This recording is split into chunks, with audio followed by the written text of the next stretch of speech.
சர்வ வல்லமையுள்ள நித்திய பிதாவாகிய அன்பு தந்தை தம்முடைய அளவற்ற கிருபையினாலே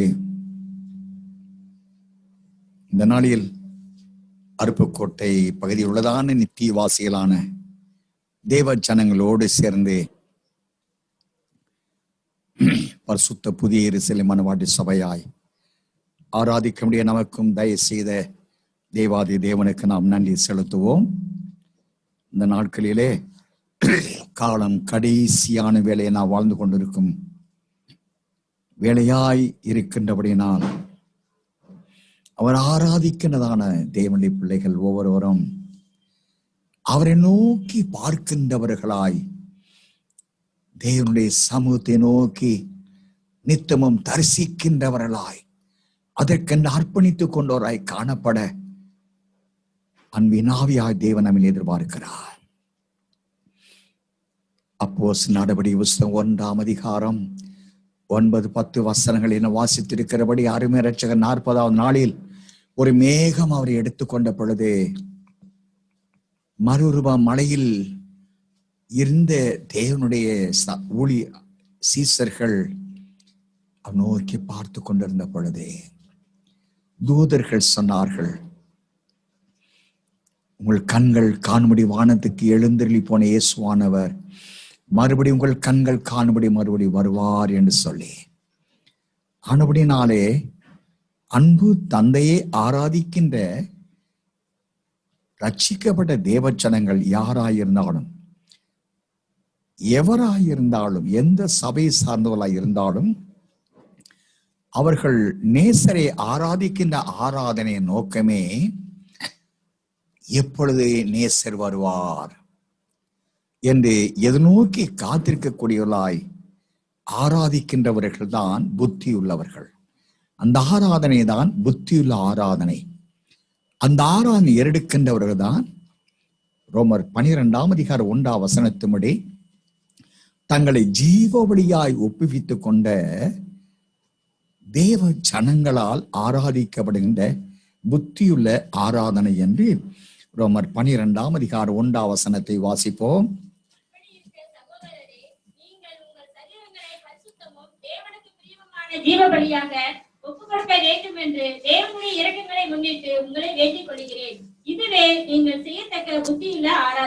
ஆனபடியால் தேவாதி தேவனுடைய வருகைக்கென்று ஆயத்தப்படும்படியாய் விரும்புகின்ற யாவரும் எவரும் தங்களை ஜீவபலியாக ஒப்புவித்துக் கொண்ட தேவ ஜனங்களாய் அவரை ஆராதிக்கின்ற அந்த ஆராதனை தான் புத்தியுள்ள ஆராதனை.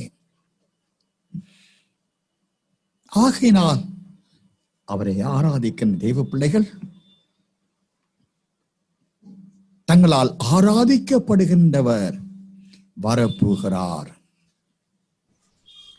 வேதத்திலே 318 இடங்களிலே இதோ நான் சீக்கிரமாய் வருகிறேன் என்று சொல்லி சென்றிருக்கின்றார். அவருடைய வாக்குத்தத்தத்தை பற்றி கொண்டோராய் அவர்களுடைய வருகைக்கென்று ஆயத்தமாக அர்ப்பணித்துக் கொண்ட புத்தியுள்ளவர்களாய், புத்தியுள்ள கன்னிகைகளாய், புத்தியுள்ள மனவாட்டியாய் அவரை ஆராதிக்கும்படியான ஆராதனையை தேவன் அங்கீகரிக்கின்றார். அவர்களை மாத்திரம் ஆசீர்வதிக்கின்றார். மற்றவர்களால் எடுக்கக்கூடிய ஆராதனைகள், அதாவது புத்தி இல்லாதவர்களால் எடுக்கக்கூடிய ஆராதனைகள் அனைத்தும் அது விருதாமான ஆராதனையாகவே போய்விட போகிறது.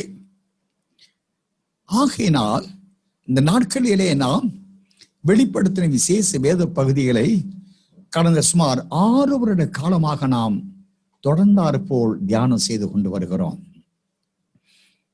இந்த நாட்களிலும் பல வாரங்களாக, சில மாதங்களாக நான் வெளிப்படுத்தின விசேஷம் 22ஆம் அதிகாரம் 1 முதல் நாம் தியானம் செய்து கொண்டு வருகிறோம். அதை சார்ந்து இந்த நாளிலும் கூட நாம் வெளிப்படுத்தின விசேஷம் 22ஆம் அதிகாரம் 10ஆம் வசனம் முதல் 17ஆம் வசனம் முடிய வாசித்து நாம் தியானம் செய்வோம். வசனங்களை முத்திரை போட வேண்டாம். காலம் சமீபமாய் இருக்கிறது. அநியாயம் செய்கிறவன் இன்னும் அநியாயம் செய்யட்டும். அசுத்தமாய் இருக்கிறவன் இன்னும் அசுத்தமாய் இருக்கட்டும். நீதி உள்ளவன் இன்னும் நீதி செய்யட்டும். பரிசுத்தம் உள்ளவன் இன்னும் பரிசுத்தமாகட்டும். ஏதோ சீக்கிரமாய் வருகிறேன். அவனவனுடைய கிரியைகளின்படி அவனவனுக்கு நான் அளிக்கும் பலன் என்னோட கூட வருகிறது. நான் அல்பாவும் ஒமேகாவும் ஆதியும் அந்தமும் முந்தினவரும் பிந்தினவருமாய் இருக்கிறேன். ஜீவ விருட்சத்தின் மேல் அதிகாரம் உள்ளவர்கள் ஆவதற்கும் வாசல்கள் வழியாய் நகரத்திற்கு பிரவேசிப்பதற்கும் அவருடைய கற்பனைகளின்படி செய்கிறவர்கள் பாக்கியவான்கள். நாய்களும் சூனியக்காரரும் விபச்சாரக்காரரும் கொலைபாதகரும் விக்கிரக ஆராதனைக்காரரும் பொய்யை விரும்பி அதன்படி செய்கிற யாவரும் புறம்பே இருப்பார்கள். சபைகளில் இவைகளை உங்களுக்கு சாட்சியாக அறிவிக்கும்படிக்கு இயேசுவாகிய நான் என் தூதனை அனுப்பினேன். நான் தாவீதின் வேரும் சந்ததியும் பிரகாசம் உள்ள விடிவெளி நட்சத்திரமாய் இருக்கிறேன் என்றார். ஆவியும் மனவாட்சியும் வாய் என்கிறார்கள். கேட்கிறவனும் வாய் என்பானாக. தாகமாய் இருக்கிறவன் வரக்கடவன். விருப்பமுள்ளவன் ஜீவத்த நீரை இலவசமாய் வாங்கிக் கொள்ள கடவன். அருமையான கர்த்தரின் பிள்ளைகளே, சபைகளில் இவைகளை உங்களுக்கு சாட்சியாக அறிவிக்கும்படிக்கு இயேசுவாகிய நான் என் தூதனை அனுப்பினேன். நான் தாவீதின் வேரும் சந்ததியும் பிரகாசமுள்ள விடிவெள்ளி நட்சத்திரமாயிருக்கிறேன் என்றார். ஆவியும் மனவாட்டியும் வாய் என்கிறார்கள். கேட்கிறவனும் வாய் என்பானாக. தாகமாயிருக்கிறவன் வரக்கடவன். விருப்பமுள்ளவன் ஜீவ தண்ணீரை இலவசமாய் வாங்கிக் கொள்ள கடவன் வேதம் சொல்லுகிறது. அருமையான கர்த்தரின் பிள்ளைகளே, 16ஆம் வசனத்தின்படி சபைகளில் இவைகள் உங்களுக்கு சாட்சியாக அறிவிக்கும்படிக்கு இயேசுவாய் நான் தூதனை அனுப்பின்னு சொல்லுகிறார். சபைகளில் ஒரு சபை அல்ல, கிருபின் காலத்தில் உள்ள சபைகள். பழைய ஏற்பாட்டு காலத்துல இஸ்ரவேல் சபை என்ற ஒரே ஒரு சபை தான் இருந்தது. கிருபின் காலத்துல பெந்தெகோஸ்து நாள் முதற்கொண்டு எருசலேம் தொடங்கி இல்லிரிக்கம் வரைக்கும் என்றால் மத்திய ஆசியா பகுதி வரைக்கும் முதல் நூற்றாண்டு காலத்துல சபை எழுப்பப்பட்டது. அப்போஸ்தலனாகிய பேதுருவை கொண்டு எருசலேமிலும் பின்பு இல்லிரிக்கம் வரை என்றால் மத்திய ஆசியா பகுதி முழுவதற்கும் அப்போஸ்தலனாகிய பவுலால் அந்தியோகியா பட்டணத்தை தலைமையிடமாக கொண்டு சபைகள் புறஜாதியில் மத்தியில் எழுப்பப்பட்டது. இந்நாள் வரைக்குமாக உலகமெங்கும் சபைகள் இயேசுவின் ரத்தத்தால் எழுப்பப்பட்ட, இயேசுவின் ரத்தத்தால் மீட்கப்பட்ட, ரட்சிக்கப்பட்ட தேவஜனுடைய ஐக்கியம் என்ற சபை எழுப்பப்பட்டு உலகமெங்கும் நாட்களில் இருக்கிறது. ஏறக்குறைய 6862 சபைகள் இந்த நாட்களிலே உலகம் எங்கும் இருப்பதாக அது டினாமினேஷன்ஸ் நான் சொல்றேன்னா 6852 சபைகள் உலகம் எங்கும் இருக்கின்றது. இந்த சபைகள் அனைத்திற்கும் தேவனாய் கர்த்தர் இவைகளை உங்களுக்கு அறிவிக்கும்படியாய், எவைகளை என்றால் பரிசுத்தமாயிருக்கிறவனையும் பரிசுத்தமாயிருக்கட்டும், அநியாயம் செய்கிறவனையும் அநியாயம் செய்யட்டும், ஜீவ விருட்சத்தின் மேல் அதிகாரம் உள்ளவர்கள் ஆவதற்கும், வாசல் வழியாய் பிரவேசிப்பதற்கும், அவருடைய கற்பனைகள் செய்து பாக்கியவான்களாக ஆயத்தமாக வேண்டும் என்றோம். அதற்கு மாறான ஜீவிதம் செய்கிறவர்கள் அவர்கள் பின்மாற்றக்காரர்களாக, விக்கிரத்தை வழிபடுகிறவர்களாக, பொருளாசை பொய்யர்களாக, பாவ பிச்சில் கட்டுண்டு இருக்கிறவர்களாக அவர்கள் அனைவரும் 2ஆம் ரமை அக்னி கடலில் போவார்கள் என்ற அந்த சத்தியத்தை போதிக்கவும், அதோடு 17ஆம் வசனத்தின்படி ஆதியும் மனவாட்டியும் வாய் என்கிறார்கள் என்று சொல்லப்படுகிறது. எல்லா சபைகளுக்கும் பரிசுத்தத்தை பற்றி கொண்டு ஆயத்தமானால் நித்தியம், பரிசுத்தம் இல்லாத வாழ்க்கை வாழ்ந்தால் அவர்களுக்கு நியாய தீர்ப்பு என்பதை குறித்து எல்லா சபைகளுக்கும் அந்தந்த சபையில் உள்ள தூதனுக்கு எழுது என்று சொல்லி நாம் வெளிப்படுத்தின விசேஷ 1ஆம் அதிகாரம் 20ஆம் வசனத்தை என்ன வாசிக்கின்றோம். என் வலது கரத்தில் நீ கண்ட 7 நட்சத்திரங்களின் ரகசியத்தையும் 7 பொன் குத்து விளக்குகளின் ரகசியத்தையும் எழுது. அந்த 7 நட்சத்திரங்களும் 7 சபை தூதர்களா? நீ கண்ட 7 குத்து விளக்குகளும் 7 சபைகளா? வெளிப்படுத்தல் 2ஆம் அதிகாரம் 1ஆம் வசனம் வாசிங்க. எபேஸ் சோத்திரம். அப்படி வலது கரத்தில் இருக்கக்கூடிய 7 நட்சத்திரங்கள், ஒவ்வொரு நட்சத்திரமும் ஒவ்வொரு சபையின் தூதன் என்று நாம் வாசிக்கின்றோம். அப்படின்னால் 7 நாம் வெளிப்பட 2-3 அதிகாரங்களிலே 7 சபைகளின் தூதர்களுக்கு 7 நட்சத்திரங்கள் என்ற 7 தூதர்களை தேவன் அவருடைய கரத்தில் வைத்திருக்கிறார். அப்படி என்றால் 7 சபைகள் வேதாகமத்திலே நாம் அப்போஸ்தலர் நடவடிக்கை புஸ்தகத்தில் எருசலேம் சபையை பற்றியும், அந்தியோகியா பட்டணத்தை சார்ந்து புறஜாதிகள் எழுப்பப்பட்ட சபைகள் குறித்தோம், அவையில் சார்ந்து எழுதப்பட்ட 14 நிருபங்களை குறித்து நாம் புதிய ஏற்பாட்டிலே வாசிக்கிறோம். வெளிப்பட 2-3 அதிகாரங்கள் 7 சபைகள் குறித்து நாம் வாசிக்கிறோம். இந்த சபை மட்டும்தான் இருந்ததா? இல்லை. 7 சபையில் மட்டும்தான் இருந்தா? இல்லை. அப்படி என்றால் அந்தந்த பகுதியில் அநேக சபைகள் அப்போஸ்தலனாகிய பவுலின் ஊழியத்தின் வழியாக எழுப்பப்பட்டது. அத்தனை சபைகளுக்கும் எருசலேமில் உள்ள மூப்பர்கள் அப்போஸ்தலரால் எழுதப்பட்ட கட்டளைகள் அங்கு வாசிக்கப்பட்டு அதன்படியான ஜீவிதம் செய்து சபையில் கிருபையில் பெருகியது, வளர்ந்தது, சபைகள் பலப்பட்டது என்று வாசிக்க முடிகிறது அப்போஸ்தலர் நடவடிக்கை புத்தகத்தின்படி. அப்படி என்றால் அத்தனை சபைகளிலும் இந்த சத்தியம் அறிவிக்கப்படுகிறது. இத்தனை சபைகள் அறிவித்தாலும் இறுதியாக ஆவியானவர் இத்தனை சபைகள் உள்ள பரிசுத்தவான்களுடைய ஐக்கியம் என்ற ஒரு சபையை தேவன் வெளிப்படுத்துகிறார். 17ஆம் வசனம் வெளிப்படை 21:17 வாசிக்கின்ற பொழுது ஆவியும் மணவாட்டி வாய் என்கிறார்கள். இந்த சபையில் உள்ள இந்த மணவாட்டி சபை எழுப்பப்பட்ட காலத்தில் உள்ள பரிசுத்தவான்கள், நீதிமான்கள், சத்தியவான்களில் பல சபைகள் உண்டு. அவர்களில் ஆவியானவர் கடைசி நாட்களில் மணவாளை சந்திக்க மணவாட்டி என்ற சபையை, அந்த மணவாட்டி என்ற சபைக்கு முழு பெயராக வெளிப்பட 21ஆம் அதிகாரம் 1 முதல் 3 வசனங்கள், பின்பு 9-10 வசனம், பல இடங்களே அதை பற்றி சொல்லப்பட்டிருக்கிறது. பரிசுத்த புதிய எருசலேம் நகரம், அது தேவ மகிமையடைந்த ஆட்டுக்குட்டியான மனைவியாய் மணவாட்டி என்று சொல்லப்படுகிறது. ஆக கடைசி நாட்களிலே ஆவியானவரால் எழுப்பப்பட்டு ஆயத்தப்படுத்துகிற, மணவாளனை சந்திக்கும்படி ஆயத்தப்படுத்துகிற சபை மணவாட்டி என்று, அல்லது முழு பெயராக அதே ஆவியினால் எழுதப்பட்ட வசனத்தின்படி பரிசுத்த புதிய எருசலேம் மணவாட்டி என்று சொல்லப்படுகிறது. அந்த சபையை ஆவியானவர் எழுப்பி மணவாளனை சந்திக்க ஆயத்தப்படுத்தி அந்த சபையை தன் புருஷனுக்கு ஏற்ற மணவாட்டியாய் ஆயத்தப்படுத்தி வெளிப்பட 21ஆம் அதிகாரம் 9-10 வசனங்கள் படி தேவ மகிமையடைந்த ஆட்டுக்குட்டியாடைய மனைவியாய் மணவாட்டி என்ற நிலையில் அந்த சபையை எழுப்பி வளர்த்து ஆயத்தப்படுத்தி அந்த சபை குறித்து அந்த சபையோடு சேர்ந்து அந்த சபையும் அவளை ஆயத்தப்படுத்தின பரிசுத்த ஆவியானவர் சேர்ந்து மணவாளனாகிய பிதாவை நோக்கி வா என்று கூவி அழைக்கிறார்கள். அப்படி என்றால் எத்தனையோ சபைகள் பெந்தேகோஸ்தே நாள் என்ற 50வது நாளில் எழுப்பப்பட்ட அந்த சபைக்கு பிறகு எவ்வளவோ சபையில் எழுப்பப்பட்டது. அந்த சபையில் பரிசுத்தவான்களாம் பரிசுத்தத்தை வாழ்ந்தார்கள், பின் கர்த்தருக்குள் இளைப்பாரி கொண்டு இருக்கிறார்கள். ஆனால் கடைசி நாட்களில் மணவாளன் வரக்கூடிய அந்த நாட்களில் அப்போஸ்தலர் நடவடிக்கை 1ஆம் அதிகாரம் 9-10 வசனங்களில் வாசிக்கிறபடி அவரை பார்த்து கொண்டிருக்கிறார்.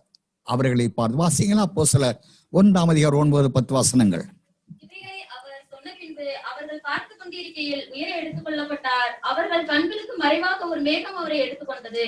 அவர் போகிற போது அவர்கள் வானத்தை அண்ணாந்து பார்த்து கொண்டிருக்கையில் இதோ வெண்மையான வஸ்திரம் தரித்தவர்கள் 2 பேர் அவர்கள் அருகே நின்று, கலிலேயராகிய மனுஷரே, நீங்கள் ஏன் வானத்தை அண்ணாந்து பார்த்து நிற்கிறீர்கள்?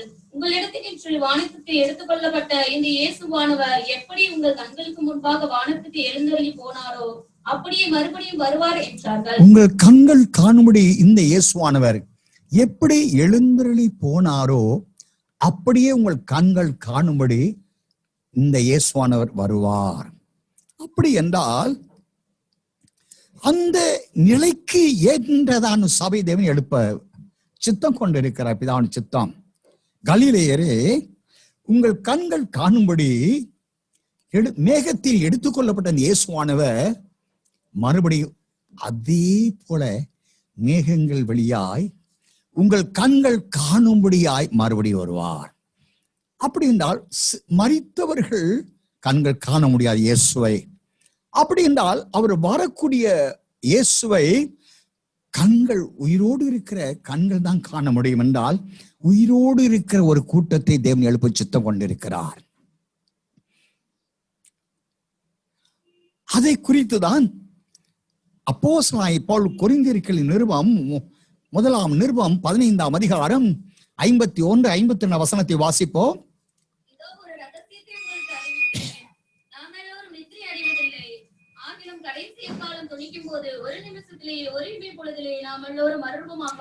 நாம் நித்திரை அடைவதில்லை. இது ஒரு ரகசியத்தை சொல்லுகிறேன். நான் நித்திரை அடைவதில்லை. ஆகிலும் கடைசி எக்காலம் என்றால் 7வது தூதனுடைய எக்காலம், கடைசி எக்காலம் தொனிக்கும் பொழுது நாம் எல்லாரும் ஒரு நிமிஷத்திலே மறுரூபம் அடைவோம். நாம் நித்திரை அடைவதில்லை, நாம் சாவதே இல்லை. தேவ தீர்மானம் என்ன? அப்போஸ்தலர் 1:10 படியாய் ஒரு மேகம் உங்கள் கண்கள் காணும்படி எப்படி எடுத்துக்கொள்ளப்பட்டாரோ அதே போல இந்த இயேசுவானவர் உங்கள் கண்கள் காணும்படி அதே மேகத்தின் வழியா வரப்போகிறார். உங்கள் கண்கள் காணும். அப்படிப்பட்ட ஒரு கூட்ட பரிசுத்தவான்கள் ஐக்கியம் என்ற சபைதான். அந்த சபைக்குத்தான் தேவமகிமை அடைந்த ஆட்டுக்குட்டியான் மனைவியாய் மனவாட்டி என்று சொல்லுகிறார். அப்போஸ்தலன் பவுல் தெசலோனிக்கேயர் 1ஆம் அதிகாரம் 15 முதல் 17 முடிய வாசிப்போம்.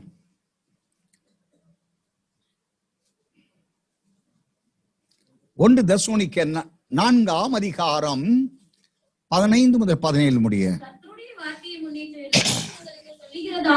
கர்த்தருடைய வருகை மற்றும் உயிரோடுக்கு நாம் நித்திரை அடைவதற்கு முந்திக் கொள்வதில்லை. ஏனெனில் கர்த்தர் தாமே ஆரவாரத்தோடும் பிரதான தூதனுடைய சத்தத்தோடும் தேவ எக்காலத்தோடும் வானத்திலிருந்து இறங்கி வருவார். அப்பொழுது கிறிஸ்துவுக்குள் மரித்தவர்கள் முதலாவது எழுந்திருப்பார்கள். பின்பு உயிரோடு இருக்கும் நாமும் கர்த்தருக்கு எதிர்கொண்டு போக மேகங்கள் மேல் அவர்களோட கூட ஆகாயத்தில் எடுத்துக்கொள்ளப்பட்டு இவ்விதமாய் எப்பொழுதும் கர்த்தருடனே கூட இருப்பார். பாருங்க, பிரதான சத்தத்தோடும் தேவ எக்காலத்தோடும் கர்த்தர் தாமே ஆரவாரத்தோடும் வானத்திலிருந்து இறங்கி வருவார். 3ஆம் வானம் என்ற உன்னதத்திலிருந்து அவர் இறங்கி வருவார். இங்க 2ஆம் வானத்தில் இறங்கி வருவார். அங்கே இருந்து எக்காலம் ஊதப்படுகிற தேவன் எக்காலம் ஊதுகிறார். பிரதான தூதன் இதோ மணவாளன் வருகிறான் எக்காலம் ஊதப்படுகிறது. அந்த சப்தத்தை, எக்கால சப்தத்தை 1 தெசலோனிக்கேயர் 4ஆம் அதிகாரம் 17 வசனத்தின்படி பின்பு உயிரோடு இருக்கிறதான நாமும் கர்த்தருடைய வருகைக்கென்று மேகங்கள் மேல் எடுத்துக்கொள்வோம் என்றால் அவர் மேகம் வரை கொண்டிருக்கிறார். 2ஆம் வானம் என்ற நடுவானம் மட்டும் வந்து நிற்கின்றார். மேகம் நிறைந்த பகுதி. அப்போஸ்தலர் 1:10 வழியாய் மேகங்கள் வழியாய் எடுத்துக்கொள்ளப்பட்ட அதே மேகங்கள் வழியாய் உங்கள் கண்கள் காணும்படி எடுத்துக்கொள்ளப்பட்ட அதே உங்கள் கண்கள் காணும்படி வரப்போகிறார் மேகங்கள் வழியாய். அப்படி என்றால் பின் உயிரோடு இருக்கிறான் நாமும் அவருடைய வருகையிலே பின் உயிரோடு இருக்கிறான் நாமும் கர்த்தரை வரியை கண்டு மேகங்கள் மேல் என்றால் 2ஆம் வானத்தில் நடக்கக்கூடிய ஆட்டுக்குட்டியான கல்யாணத்திலே நாமும் எடுத்துக்கொள்ளப்படுவோம். பின் உயிரோடு இருக்கலாம் நாமும் அவருடைய வருகையிலே அவர்களோட கூட என்றால் 16ஆம் வசனத்தில் கர்த்தருக்கு மரித்த முதலாவது எழுந்திருப்பார் வாசிக்கிறோம். அந்த ரகசிய வரை ஒரு இமைப்பொழுது என்றால் 1.25 வினாடி நேரம் தான். ஒரு கண் இமைன்னா நம்முடைய கண் இமை இருக்கு பாருங்க, அது ஒரு சும்னா அதுதான் 1.25 மணி நேரம், 1.25 வினாடி. 1.25 வினாடி. அத 2ஆ பிரிச்சிங்கன்னா முதல் பாதி வேளையில கர்த்தருக்கு மரித்து கல்லறையில் இளைப்பாரி கொண்டிருக்கிற பரிசுத்தவான்கள் உயிரோடு எழும்பி அங்கே 2, 3, 4, 5 4 உயிர்த்தெழுதல்களில் முதலாக எழும்பி அவரோடு சேர்ந்து கொள்ள கல்லறை திறந்து எழும்பி உட்கார்ந்து இருப்பார்கள். அடுத்து பின் பகுதியிலே அந்த ஒரு இமைப்படி பின் பகுதியிலே உயிரோடு இருக்கிற மணவாட்டி வனாந்தரத்தில் இருக்கிறாள் ஆசாலியர். அவள் எடுத்துக்கொள்ளப்பட்டு எப்படி அவ மட்டும் அல்ல, உயிரோடு எழும்பி காத்து கொண்டு அதாவது மரித்த பரிசுத்தவான்கள் எழும்பி காத்து கொண்டிருக்கிறார் கல்லறை திறந்து. இவர்களோடு அவரும் சேர்ந்து 2 கூட்டத்தார் ஒன்றாய் சேர்ந்து மேகங்கள் வரைக்கும் வந்திருக்கிற மணவாளி இயேசுவோடு சேர்ந்து கொள்வார்கள். அருமையான கர்த்தருடைய பிள்ளைகளே, அப்படி என்றால் அதற்குரிய பரிசுத்தவான்கள் உயிரோடு இருந்து எடுத்துக்கொள்ளப்படுகிறவர்கள் தான் மணவாட்டி. அருமையான கர்த்தருடைய பிள்ளைகளே, நான் 1 யோவான் 3ஆம் அதிகாரம் 2ஆம் வசனத்தை நான் வாசித்திருக்கிறோம். வாசிப்போம். 1 யோவான் 3ஆம் அதிகாரம் 2ஆம் வசனம். பிரியமானவர்களே, இப்பொழுது தேவனுடைய பிள்ளைகளாய் இருக்கிறோம், இனி எவ்விதமாய் இருப்போம் என்று இன்னும் வெளிப்படவில்லை. ஆகிலும் அவர் வெளிப்படும் போது அவர் இருக்கிற வண்ணமாகவே நாம் அவரை தரிசிப்பதினால் அவருக்கு ஒப்பாய் இருப்போம் என்று அறிந்திருக்கிறோம். அவர் இருக்கிற வண்ணமாக, அவர் மேகங்களின் வழியாய் கண்கள் காணும்படியாய் அவர் மணவாளனாகிய தேவன் பிதாவின் மகிமை புரிந்த மணவாளனாக வருகிறார். இந்த அவர் இருக்கிற வண்ணமாக அந்த உயிரோடு இருக்கிற மணவாட்டியானவள் அதே வண்ணமாக எவர்கள் மணவாட்டியாய் இருக்கிறார்களோ அவர்கள்தான் தேவ மகிமடைந்த பரிசுத்த புதிய எருசலேம் மணவாட்டி. அவர் வெளிப்படும் போது அவர் இருக்கிற வண்ணமாக நாம் அவரை தரிசிப்போம். அருமையான கர்த்தருடைய பிள்ளைகள், அதற்கு அவர் எப்படி வெளிப்பட போகிறார் என்பதெல்லாம் பரிசுத்தவான்களால் பிரசங்கிக்கப்பட்டு இருக்கிறது உங்களுக்கு. அப்படி என்றால் இந்த மணவாட்டி சபையை ஆவியானவர் ஆவியாயிருக்கிற கர்த்தராக மணவன் வரப்போகிறபடியால் இந்த ஆவியானவர் உயிரோடு இருக்கிற பரிசுத்தவான்கள் ஐக்கியம் என்ற பரிசுத்த புதிய எருசலேம் மணவாட்டி சபையை ஆவியான எழுப்புகிறார். மகிமடைந்த சபையாக அதை வளர்க்கிறார். வளர்த்து ஆவியானவர் எப்படிப்பட்ட ஒரு பூரண ரூபவதியாய் இருக்கிறாரோ அதற்கு ஏற்ற நிலை மணவாட்டி சபையை ஆயத்தப்படுத்துகிறார். அந்த நிலையில் மணவாட்டி பரிசுத்த புதிய எருசலேம் மணவாட்டி சபை ஆயத்தமான நிலையிலே இருவரும் ஆவியானவரும் மணவாட்டி சபை ஒன்றாக கலந்து கொள்கிறார்கள். கலந்து கொண்ட நிலையிலே இருவரும் ஒரே குரலில், பாருங்க, வெளிப்படை 22ஆம் அதிகாரம் 17ஆம் வசனத்துல ஆவியான ஒரு சத்தத்துல மணவாட்டி ஒரு சத்தத்துல வாருமானு கூவி அழைக்கல, ஆவியும் மணவாட்டியும் வாயின்கிறார்கள். வாயின சத்தம் ஒரே ஒரு சத்தம் தான். அப்ப ஆவியானவரும் பரிசுத்த புதிய மணவாட்டி சபையும் ஒன்றரை கலந்து விடுகிறார்கள். ஆவியானவருக்குள் மணவாட்டி, மணவாட்டிக்குள் ஆவியானவர், இவர் இருவரும் ஒரே சாயல், ஆவிக்குரிய சாயல். 1 15ஆம் அதிகாரத்தை வாசித்திருக்கிறோம். வானத்துக்குரியவர் எப்படிப்பட்டவரோ வானத்துக்குரியவர்களும் அப்படிப்பட்டவர்களே. அருமையான கர்த்தருடைய பிள்ளைகள் ஆனபடியினாலே சபைகளுக்கு இவைகளை அறிவிக்கும்படி அவர் தம்முடைய தூதனை அனுப்பினார். இந்த மணவாட்டி சபை எழுப்பக்கூடிய நாட்களிலே அவர் இந்த மணவாட்டி சபை எப்படி எபேசு சபை தூதனுக்கு எழுதுன்னு சொன்னாரோ, பிலதெல்பியா சபை தூதனுக்கு எழுதுன்னு சொன்னாரோ, அந்த சபை எழுப்பின அப்போஸ்தலனை தூதன் என்று சொல்லுகிறார். அதே போல இந்த பரிசுத்த புதிய எருசலேம் மணவாட்டி சபை யாரை கொண்டு எழுப்புகிறாரோ அந்த அப்போஸ்தலனை தூதன் என்று சொல்லுகிறார். அந்த தூதனை இயேசுவானவர் சாட்சி கொடுக்கிறார். வெளிப்படை 16ஆம் வசனத்தின்படி, இயேசுவாகிய நான் என் இவைகளை சபைகளில் சாட்சி அறிவிக்கும்படி இயேசுவாகிய நான் என் தூதனை அனுப்பினேன். அப்படி என்றால் அவருடைய மணவாட்டி, உன்னதபாடி புஸ்தகம் வாசிக்கிறோம், என் மணவாடியை, உத்தமியை, ரூபவதியை, பலதொன்றும் இல்லாதவளே என்று உன்னதபாடி புஸ்தகம் 4ஆம் அதிகாரம் 1ஆம் வசனம், 10ஆம் வசனம், 7ஆம் வசனங்கள் வாசித்திருக்கிறோம். வாசிங்க, உன்னதபாடி புஸ்தகம் 4ஆம் அதிகாரம் 1, 7, 10. நீ ரூபவதி, என் பிரியமே, நீ ரூபவதி, உன் முக்காட்சி நடுவே கண்கள் புறா கண்களாய் இருக்கிறது. உன் கூந்தல் கிளையத் மலையில் தலைமையும் வெள்ளாட்டு மந்தையை போல் இருக்கிறது. என் பிரியமே நீ பூரண ரூபவதி, உன்னை பழுதொன்றும் இல்லை. என் பிரியமே ரூபவதி, பழுது ஒன்று இல்லைங்க. அதத்தான் அப்போஸ்தலன் பவுலை குணாவின் சொல்லுகிறார். எபேசியர் 5ஆம் அதிகாரம் 27 வாசித்திருக்கிறோம். கரை திரை ஒன்றுமில்லாமல் பரிசுத்தமும் பிழை அற்றதுமான, பிழையே இல்லை, இருக்கக்கூடாது. மணவாட்டி என்றால் தேவ மகிமையுடைய பரிசுத்த புதிய மணவாட்டி என்றால் பிழை அற்ற சபையாக இருக்க வேண்டும். பிழையே இல்லாத சபைங்க, குற்றமே இல்லாத நீதிமானுடைய ஐக்கியம் தான் மணவாட்டி சபை. இந்த சத்தத்தை கேட்க ஆவிக்குரிய மண்டலமே, பரிசுத்த புதிய மணவாட்டி சபையே, நானும் நீங்களும் இந்த ஆயத்த நிலையில் இருக்கிறோமா? கரை திரை, கரை பாவக்கரை. திரை என்றால் நமக்கு மறைந்த நொங்கு நுரைமாக மறைந்திருக்கிறதே அந்த திரை, உள்ளான பாவங்கள், நினைவு உணர்வு எண்ணம் சிந்தனைகளில் மறைந்திருக்கிற அசுத்தம் அருவருப்புமான பாவங்கள். இதுதாங்க கரை. நீ கடலை பார்த்தீங்கன்னா, கடலுக்குள் ஒரு கடல் பிராணி இறந்துச்சு வச்சுங்களேன், செத்து அது நாள் செல்ல மிதக்கும். கடல் அதை வச்சுக்காதுங்க. கடல் தன் ஆலையை கொண்டு அந்த இறந்து போன அந்த பிணத்தை கொஞ்சமா கடல் அலையை அடிச்சு கரை சேர்த்துருங்க. அப்படித்தானே சுத்திகரித்திரும் கடல். அதுபோல சீயோனுக்கு வார்த்தையானவன் என்ன செய்ய வேண்டும்? கரை பாவக்கரை, நாம் செய்த பாவம்.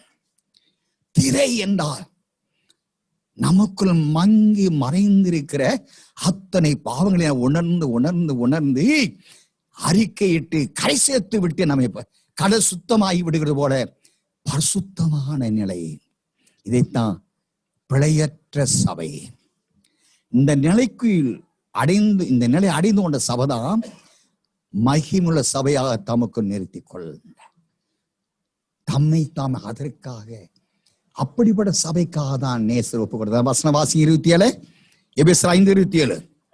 முதலானவைகள் ஒன்றும் இல்லாமல் பரிசுத்தமும் பிழையற்றதுமான மகிமையுள்ள சபையாக அதை தமக்கு முன் நிறுத்திக் கொள்வதற்கும் தம்மை இயேசுவான சிலுவையில் ஒப்பு கொடுத்த ரத்தம் சிந்தின அப்போஸ்தலர் நடவடிக்கைகள் வாசித்திருக்கிறோம். கலாத்திய திருச்சொல் வாசித்திருக்கிறோம்.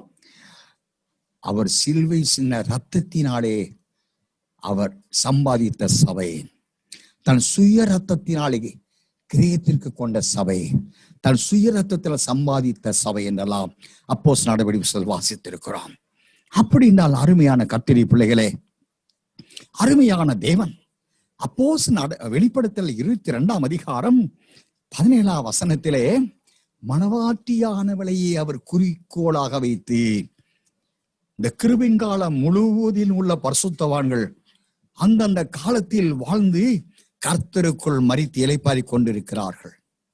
ஆனா கடைசி நாட்களே தெய்வ தீர்மானத்தின்படியாய் ரகசியவரையிலே மணவாட்டியாய் எடுத்துக் கொள்ளப்பட தேவன் சித்தம் கொண்டு எவர்களெல்லாம் ஆயத்தப்படுத்தி உயிரோடு இருந்து மகிமையின் மேல் மகிமடைந்து மறுரூபத்தை அணிந்து கொள்ளும்படி உலக தோற்றத்திற்கு முன்பாக தேவன் எவர்களை முன்னறிந்தாரோ. ஏசாயா தீர்க்கதரிசி புஸ்தகம் 4ஆம் அதிகாரம் 4ஆம் வசனம் வாசிக்கலாம். சீயோனில் மீதியாய் இருந்து எருசலேமில் தரித்திருந்து ஜீவன் கண்டு பேர் எழுதப்பட்ட எவனும் பரிசுத்தவன் என்று சொல்லப்படுவான். பாருங்க, சீயோனில் மீதியாயிருந்து, சீயோனில பிதா இருக்கிறார். அங்க இருந்த நீங்க மல்கியா 2ஆம் அதிகாரம் 15-16 வாசித்தா அவரில் ஆவிகள் பரிபூர்ணமாயிருக்கிறது. அவர் ஏன் ஒருவனை படைத்தார்? பரிசுத்த சந்ததியை பெற்றெடுத்தானே வாசிக்கலாம். சீயோனில் இருக்கிற தூதர்களா எல்லாரும், அது பொதுவாக பிதாவினால் இருக்கக்கூடிய ஆவிகள் என்ற ஆத்துவாக எல்லாரும் பூர்ணமானவங்க. அவர்களில் 7 வகையான தூதர்களை தேவன் சிருஷ்டித்துக் கொள்ளுகிறார். இந்த 7 வகையான தூதர்கள் சிருஷ்டிக்கப்பட்ட பின்பு மீதியா இருக்கக்கூடிய பூர்ணமான ஆத்துமாக்கள் என்ற ஆவியில் இருக்கிறார்களே, அவர்கள் தான் சொல்கிறார், சியோனில் மீதியா இருந்த அந்த பூர்ணமான ஆவிகள் அல்லது ஆத்துமாக்கள் பூமியிலே எருசலேமில் தரித்திருந்தேன். அவர்களை கடைசி நாட்களிலே இந்த எருசலேமுக்கு அனுப்புகிறார். இப்ப இருக்கக்கூடிய பழைய எருசலேம் இல்லைங்க, இப்ப இஸ்ரேல் நாட்டுடைய தலைநகர் டெல் அவிவா இருக்கு. பொதுவாக மானசீகமாக அது எருசலேமும் நகரமாக தலைநகரம் ஏற்றுக்கொள்ளப்படுகிறது, அல்லது ஹோலி லேண்டாக புனித நகரமாக உலகத்தில் உள்ள எல்லா மக்களால் அங்கீகரிக்கப்படுகிறது. அந்த எருசலேம் அல்ல, இங்கே எசையா 4 சொல்கிற எருசலேம் பரிசுத்த புதிய எருசலேம் மனவாட்டி. ஆக சீயோனின் மீதியா இருந்த பரிசுத்தவான்களை காலத்திலே மனவாட்டி சபை ஆயத்தமாக அவர் எருசலேமில் தரித்திருக்கும்படி அனுப்பப்படுகிறார்கள். பரிசுத்த புதிய எருசலேமில் தங்கி தரித்து மனவாட்டியாய் சீயோனுக்கு மாறுத்தியாய் அவர்கள் ஆயத்தப்படும்படியாக எருசலேம் சபையில் மனவாட்டி சபையில் அவர் அனுப்பப்படுகிறார்கள். எருசலேமில் தரித்திருந்து ஜீவனுக்கு பெயரிடப்பட்டவன் எவனும் பரிசுத்த புதிய எருசலேம் மனவாட்டி சபையில் தேவனால் அனுப்பப்பட்டு வந்திருக்கிற தேவச்சனமே, நீங்கள் யாவரும் உங்களுடைய விருப்பத்தினுடைய சபையில் வந்து ஐக்கியப்பட்டவர்கள் அல்ல. உலக தோற்றம் முதற்கொண்டே தேவ தூதர்கள் சிருஷ்டிக்கப்பட்டு நீதியாயிருந்த ஆதியில் பரிபூர்ணம் அடைந்த பரிசுத்தவான்களாய் இருந்தார்களே, அவர்களை தேவன் காலமாக பழையற்பாட்டு காலத்தில் அனுப்பினார். இப்படி கிருவின் காலத்திலே பரிசுத்த அப்போஸ்தலராக அனுப்பினார். கடைசியில் மனவாட்டியாக ஆயத்தமாக அவர்களை பரிசுத்த புதிய எருசலேமில் தரித்திருந்த அவரை ஆராதித்து மகிமையுள்ள சபையாக அவருக்கு முன்பா நிறுத்தி கொள்ளும்படியாக தேவன் பரிசுத்தவான்களை பரிசுத்த புதிய எருசலேமை அழைத்து வந்து விடுகிறார். அங்கிருந்ததும் தனக்கு ஆராதனை எடுக்க செய்கிறார். அவர்களை ஜீவனுக்கு பெயரிடப்பட்ட ஒவ்வொருவனும் அங்கே இருக்கக்கூடிய ஒவ்வொருவரும் நித்திய ஜீவனுக்கு என்று ஜீவ புஸ்தகத்தில் பெயர் எழுதப்பட்டவர்கள். அவர்கள் பரிசுத்தர்கள். அதைத்தான் சொல்கிறார், தரித்திருந்து ஜீவனுக்கு என்று பெயர் எழுதப்பட்ட எவனும் பரிசுத்தன் என்று சொல்லப்படுவார். அவன் தாங்க பரிசுத்தன். சொல்லுவாங்க, நம்ம மனவாட்டி சபையை ரொம்ப உயர்த்தி பிரசங்கிக்கிறார். வசனம் சொல்லுதுங்க, ஆவியானவரை எழுதப்பட்ட கர்த்தருடைய வசனம் சொல்லுதுங்க, நான் சொல்லல. பரிசுத்தன் யார்? சீயோனின் மீதியாக இருந்த தேவச்சனங்கள், ஆவியில் பரிபூர்ணமாய் இருந்தவர்கள், பூமியிலே கடைசி நாட்களில் பரிசுத்த புதிய எருசலேம் நகரம் என்ற சபையாய் மனவாட்டியாய் அவர் அனுப்பப்படுகிறார்கள். இவர்களை நித்திய ஜீவனுக்கென்று அவர் எழுதி கொள்ளுகிறார். நித்திய ஜீவனுக்கென்று அனுப்பப்பட்ட இவர்கள் அங்கே பரிசுத்தர்களாக, பரிசுத்தன் என்றால் தேவன் விரும்புகிறது எதுங்க? நாம மல்கியா தீர்க்கதரிசி புத்தகம் 2ஆம் அதிகாரம் 9ஆம் வசனம் வாசிங்களே. நீங்கள் என் பலிகளை கைக்கொள்ளாமல் வேதத்தை குறித்து பட்சபாதம் பண்ணினபடியினால் நானும் உங்களை எல்லா ஜனத்துக்கு முன்பாகவும் அற்பமும் நீசருமாக்கினேன். தொடர்ந்து வாசிங்க 11 முடிய. நம் எல்லாருக்கும் ஒரே பிதா இல்லையோ? ஒரே தேவன் நம்மை சிருஷ்டித்ததில்லையோ? நாம் நம்முடைய பிதாக்களின் உடன்படிக்கையை பரிசுத்த குலைச்சலாக்கி அவன் தன் சகோதரனுக்கு துரோகம் பண்ணுவானேன். யூதா ஜனங்கள் துரோகம் பண்ணினார்கள். இஸ்ரவேலிலும் எருசலேமிலும் அருவருப்பான காரியம் செய்யப்பட்டது. கர்த்தர் சிநேகிக்கிற பரிசுத்தத்தை யூதா ஜனங்கள் பரிசுத்த குலைச்சலாக்கி அந்நிய தேவதையின் குமாரத்திகளை விவாகம் பண்ணினார்கள். கர்த்தர் சிநேகிக்கிற பரிசுத்தத்தை யூதா ஜனங்கள் பரிசுத்த குலைச்சலாக்கினார்கள். தேவன் சிநேகிக்கிற எதுங்க? நம்முடைய பட்டம், பதவி, சொத்து சோங்கலையா, ஆசிவாஸ்தியில சம்பாத்தியத்தையா அவர் சிநேகிக்கிறார்? நம்முடைய கர்த்தராய் பிதா அல்ல. அவர் சிநேகிக்கிற பரிசுத்தத்தை தான். அப்படி என்றால் யாரெல்லாம் பரிசுத்தர்கள் என்று நான் என்னை குறித்து சொல்லிக் கொள்வதனால் ஒன்றும் நடக்க போறது அல்ல. அது ஒவ்வொருவரும் ஆவிக்குரிய மண்டலத்தில் ஒவ்வொருவரும் தங்களை நீதிமான்கள், பரிசுத்தவான்கள், சத்தியவான்கள் என்று சொல்லிக் கொள்வதனால் ஒரு நன்மை அவர்களுக்கு கிடைக்க வருது இல்லைங்க. அவர்களை குறித்து ஏசப்பா சாட்சி கொடுக்கணும். பரிசுத்த அன்பு பிதாவை ஏசப்பா சாட்சி கொடுக்கணும். இவர் என் நேசகுமாரர், இவர்கள் பிரியமா இருக்கிறேன், நீ செவி கொடுங்கள். நம்ம அன்பு அப்பா ஏசப்பாவை பிதா சாட்சி கொடுத்தாரே. என்னை உங்களை குறித்து சாட்சி கொடுத்த அனுபவம் உண்டா? ஒரு விசையாவது தேவாதி தேவ ஆவியனோடு பேசுன்னு சார் உங்களை அபிஷேகத்து இருக்கிறார் தானே. ஞானஸ்நானம் பெற்றோட பரிசுத்த அபிஷேகம் கிடைச்சிருக்கு தானே. என்னைக்காவது உங்களை அபிஷேகித்த ஆவியானவர் பேசுற சத்தத்தை நீங்க கேட்டீங்களா? ஐயா அந்நிய பாஷை பேசுறீங்கல்ல, ஜெபம் சொன்ன உடனே அந்நிய பாஷை நேரம் பேசுறீங்கல்ல,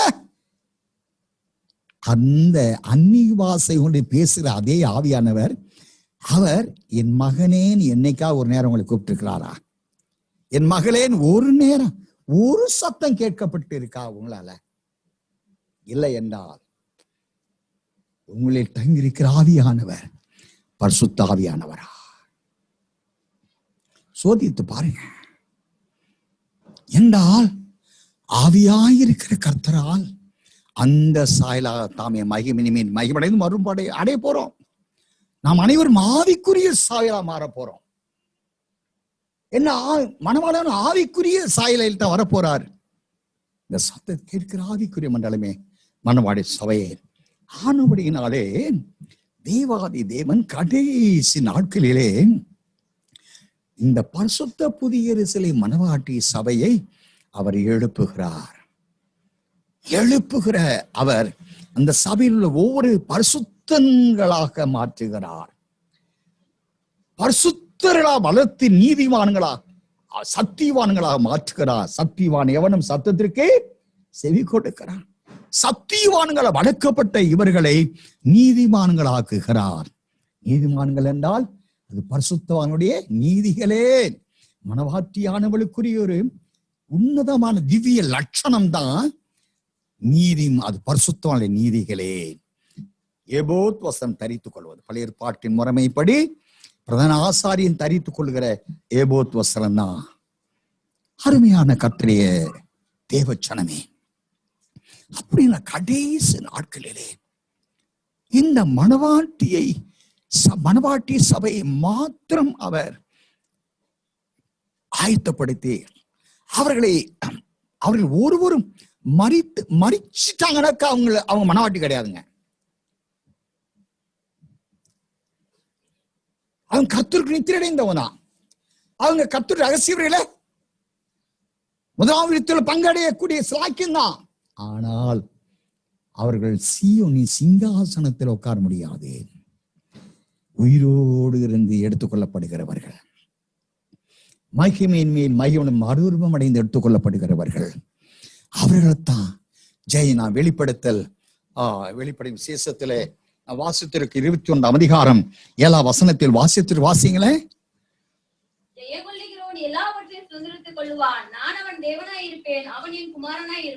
சோத்திரம் வெளிப்படுத்தல் 14 அதிகாரம் 17 வசனம் வாசிங்களே. பின்பு வேறொரு தூதனும் கருப்புள்ள அரிவாளை பிடித்துக் கொண்டு பரலோகத்தில் உள்ள தேவாலயத்தில் இருந்து புறப்பட்டு வந்தார். சோத்திரம் வெளிப்பட 17 அதிகாரம் 14 வசனம் வாசிங்க. இவர்கள் ஆட்டுக்குட்டியானவருடனே யுத்தம் பண்ணுவார்கள். ஆட்டுக்குட்டியானவர் கர்த்தாதி கர்த்தரும் ராஜாதி ராஜாவுமாய் இருக்கிறபடியால் அவர்களை ஜெயிப்பார். அவரோடு கூட இருக்கிறவர்கள் அழைக்கப்பட்டவர்களும் தெரிந்து கொள்ளப்பட்டவர்களும் உண்மையுள்ளவர்களுமாய் இருக்கிறார்கள் என்றார். அப்படி என்றால் மாமிசம், உலகம், பாவம், பிசாசு, மரணம், பாதாளம் இவைகளை ஜெயிக்கிறவர்கள் தான் மனவாட்டி. அவங்களுக்கு தான் மரணம் இல்லை. அவர்கள் தான் உயிரோடு இருந்து மகிமையின் மறுரூப சாயலை அணிந்து கொள்ளுகிறவர்கள்.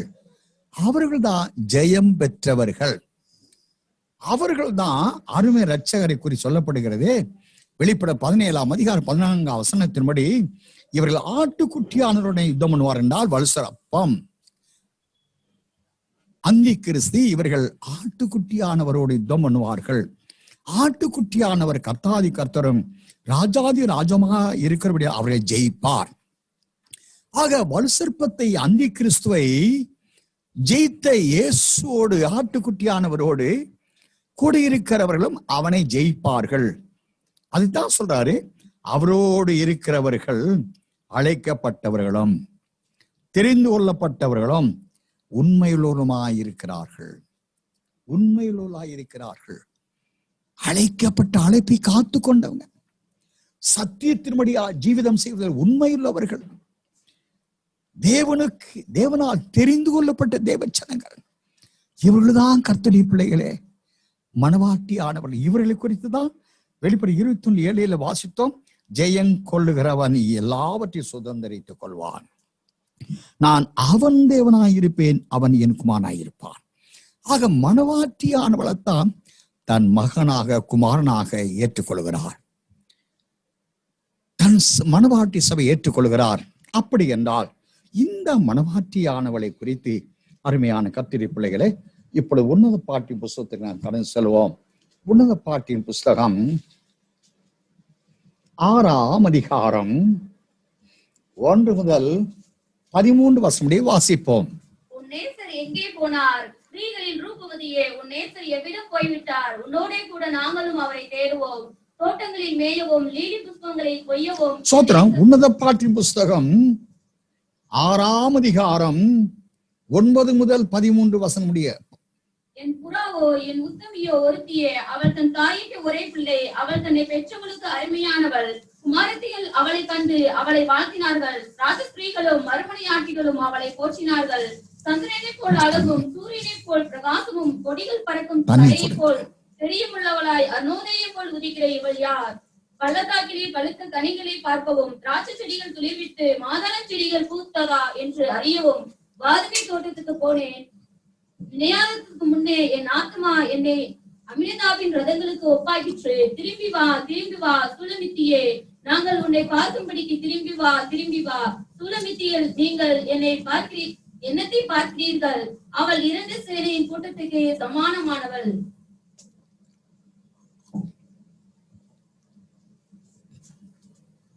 அருமையான தேவச்சனமே, உன்னத பாட்டின் புஸ்தகத்திலே 6ஆம் அதிகாரத்தில் 9 முதல் 13 வசனம் வாசித்தோம். 12, 13 வசனங்களை வாசிக்கின்ற பொழுது, நினையாததுக்கு முன்னே என் ஆத்துமா என்னை அமிர்தாவின் ரதங்களுக்கு ஒப்பாயிற்று. அந்த வசனத்தின் ரகசியம் மிகவும் ஆழமானது. அதை இப்பொழுது தியானம் செய்ய நமக்கு சமயம் போதாது.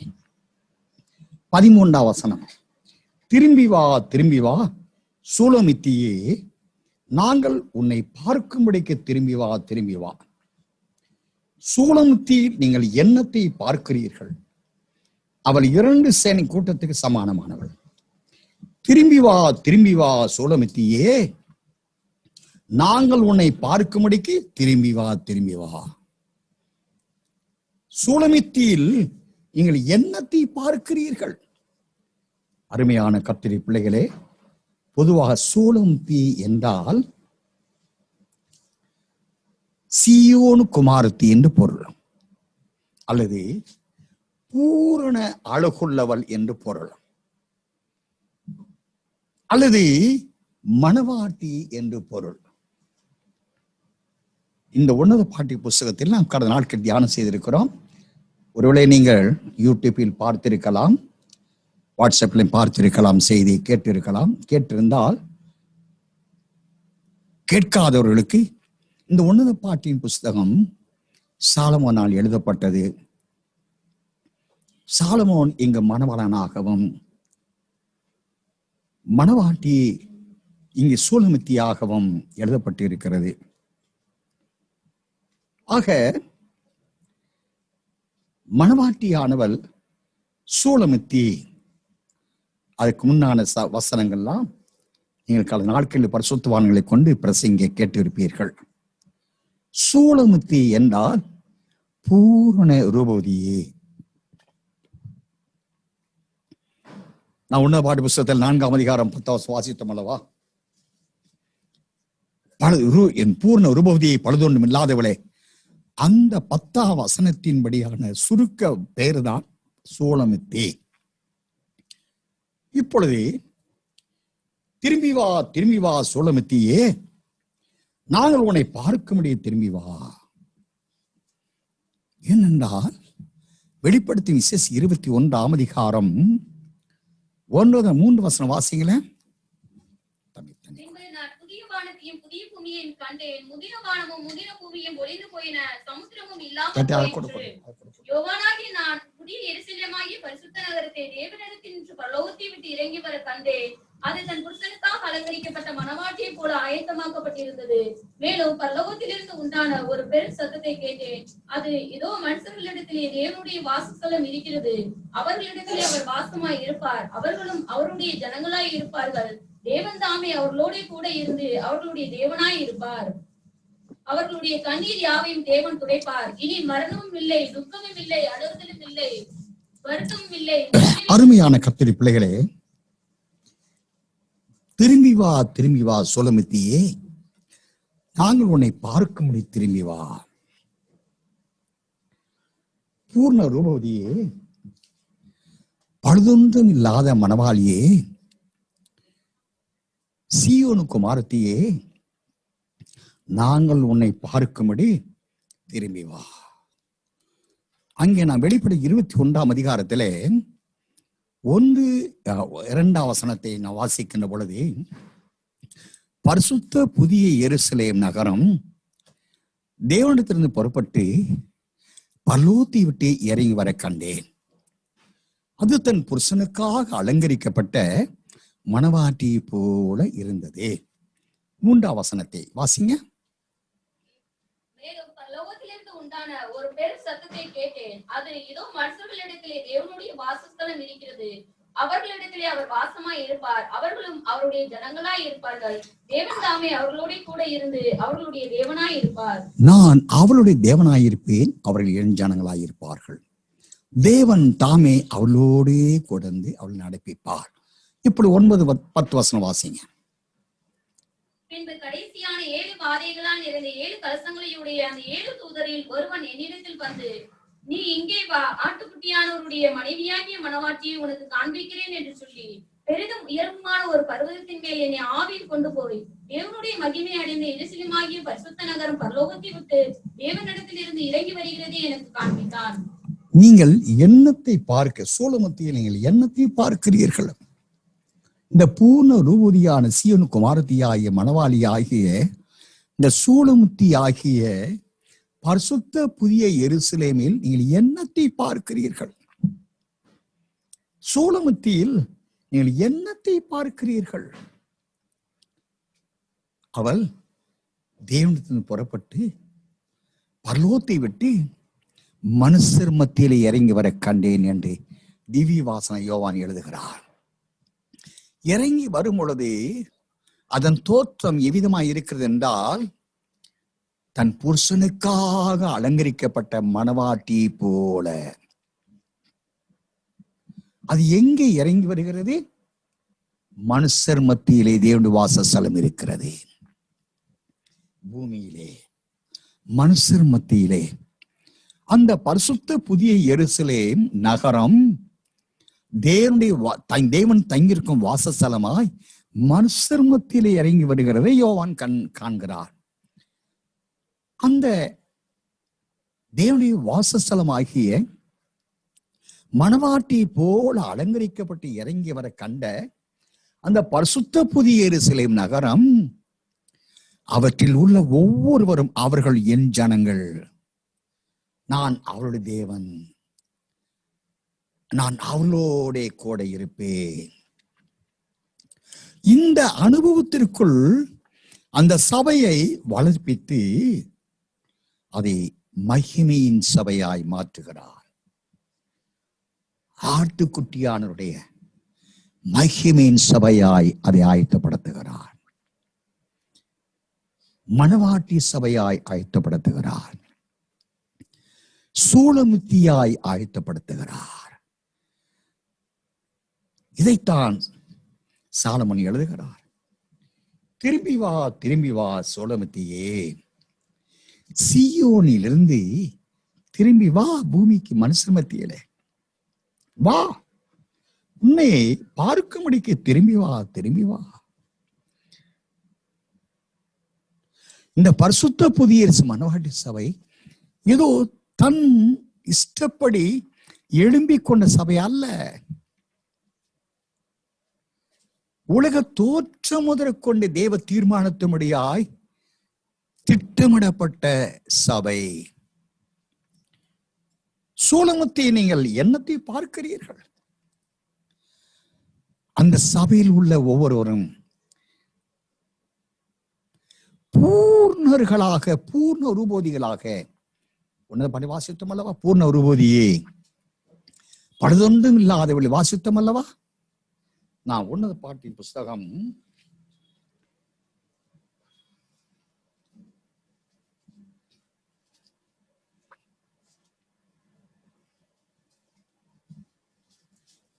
4ஆம் அதிகாரம் 10ஆம் வசனம் வாசிக்கிறேன். உன் நேசம் எவ்வளவு இன்பமாயிருக்கிறது, என் சகோதரியின் மனவாளியை திராட்சை ரசத்தை பார்க்கல் உன் நேசம் எவ்வளவு மதுரமாயிருக்கிறது என்று வாசிக்கிறோம். என் மனவாளியே, உன் உதடுகளில் தேன் ஒழுகிறது, உன் நாவிலிருந்து தேனும் பாலும் இருக்கிறது என்று வாசிக்கிறோம். 7ஆம் வசனம், என் பிரியமே நீ பூரண ரூபவதி, உன்னை பழுதொன்றுமில்லை என்று வாசிக்கிறோம். அப்படி என்றால் அருமையான கர்த்தரி பிள்ளைகளே, சீயோனுக்கு மார்த்தியானவள் பூர்ணமான ரூபதியானவள், பழுது ஒன்றும் இல்லாதவள். அப்படி என்றால் வேதாகமத்தில் பல இடங்களை நாம் வாசித்திருக்கிறோம். தேவன் பூர்ணத்துவத்தை வலியுறுத்துகிறார். பரலோகத்தில் இருக்கிற நாம் மத்திய 5:48 வாசித்திருக்கிறோம். பரலோகத்தில் இருக்கிற என் பரமபிதா பூர்ண சர்க்குணராய் இருக்கிறது போல நீங்களும் பூர்ண சர்க்குணராயிருங்கள். பூர்ண சர்க்குணராயிருங்கள். அருமையான கர்த்தர் பல இடங்களில் நாம் வாசித்திருக்கிறோம். எபிரேயர்கள் நிருபம் 6ஆம் அதிகாரத்தில் நாம் 1-2 வசனம் வாசிக்கிறோம். மறுபடியும் அசிவார பழைய மனம் திரும்ப ஞானசானம் கையில் வைக்குதல் என்ற அஸ்வாரத்தை மறுபடியும் போடாமல் பூர்ணத்துவத்தை நோக்கி கடந்து போகுமாக என்று வாசிக்கிறோம். நாம் கொரிந்தியர்ல 2 கொரிந்தியர் 7ஆம் அதிகாரம் 1 வசனம் வாசித்திருக்கிறோம். எடுத்து வாசிங்களே. இப்படிப்பட்ட வாக்குத்தத்தங்கள் நமக்கு உண்டாயிருக்கிறபடியினால் பிரியமானவர்களே, மாம்சத்திலும் ஆவியிலும் உண்டான எல்லா அசூசியும் நீங்க நம்மை சுத்திகரித்துக் கொண்டு பரிசுத்தமாக்குதலை தேவ பயத்தோட பூரணப்படுத்த கடவோம். ஆவியிலும் சரீரத்திலும் பூர்ண பரிசுத்தத்தை அடைந்து கொள்ள வேண்டும். ஆக பூர்ண பரிசுத்தவான்களாக வேண்டும். வேதாகமத்திலே 9 விதமான நிலைகளில் பூர்ண பரிசுத்தவத்தை அடைந்தவர்களே மனவாட்டி என்று சொல்லுகிறார். சூலமத்தியில் என்னத்தை பார்க்கிறீர்கள் என்று சாலமோன் கேள்வி எழுப்பினார் அல்லவா? பரிசுத்த புதிய எருசலேம் மனவாட்டி சபையில் மெய்யாவி சூலமத்தியானவளாய், சீயோனுக்கு மார்த்தியாய், மனவாட்டியானவளாய் ஆயத்தமாக வேண்டும் என்றால் அவள் 9 விதமான நிலைகளில் பூர்ண ரூபவதியாக அவள் காணப்பட வேண்டும். 1, அவள் பரிசுத்தத்தில் பூர்ணத்துவத்தை பூர்ண ரூபவதியாக காணப்பட வேண்டும். 2 கொரிந்தியர் 7ஆம் அதிகாரம் 1ஆம் வசனம் வாசித்தோம். பூர்ணமாகுதல், ஆவியிலும் சரீரத்தை அசுசி நீங்கத்தக்கதாக பரிசுத்தத்தில் தேவ பயத்தோட பூர்ணப்பட கடவோ. ஆக பரிசுத்தத்தில் பூர்ணமடையணுங்க. அதைத்தான் இயேசப்பா வலியுறுத்துகிறார். 1 பேதுரு 1ஆம் அதிகாரம் 15-16 வசனம், நான் பரிசுத்த நீங்களும் பரிசுத்தராயிருங்கள் சொல்லுகிறார். சமயம் கடந்து விட்டபடினாலே சுருக்கமாக அன்பில் பூர்ணர்களாக இருக்க வேண்டும். வேதாகமத்திலே 1 யோவான் 2ஆம் அதிகாரம் 5ஆம் வசனத்தை வாசித்திருக்கிறோம். வாசிங்க.